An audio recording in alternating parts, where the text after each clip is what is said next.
চুল বড় হয়ে গেছে করে আমি আর চুলটা রাখতেই পারলাম না। ফাইনালি আজকে চুলটা পুরোপুরি কেটে ফেললাম, যে কারণে চলে গেলাম আমি পার্লারে। আর বিশেষ করে আমি ববি কাট কেটেছি, তোমরা অনেকেই জিজ্ঞেস করবে, তাই আগের থেকে তোমাদেরকে বলে দিলাম।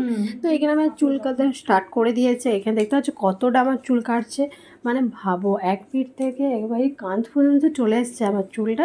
যাই হোক, আমার একটু আফসোস হয়নি, কারণ আমার সত্যিই বলছিলাম চুলটা কাটার প্রচণ্ড ইচ্ছা ছিল, যে কারণ জন্য আমি কেটেই নিলাম।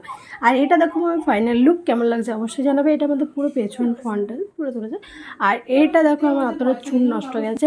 আর এখানে দেখো আমার সত্যিই খুব ভালো লাগছিলো, মানে আমাকে দেখতে ভালো লাগছিলো, যে কারণের জন্য আমি করে নিয়েছিলাম।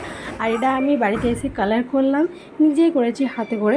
আর এটা হচ্ছে আমার কালার করার পর হেয়ারটা কেমন লাগছে অবশ্যই জানাবে। আর ভালো লাগলে তো অবশ্যই লাইক করে দেবে। আর টিউটোরিয়াল যদি চাও কালারটা কীভাবে করেছি অবশ্যই জানাও, আমি অবশ্যই দিয়ে দেবো। তো দেখা হচ্ছে জলদি, ততক্ষণ টাটা।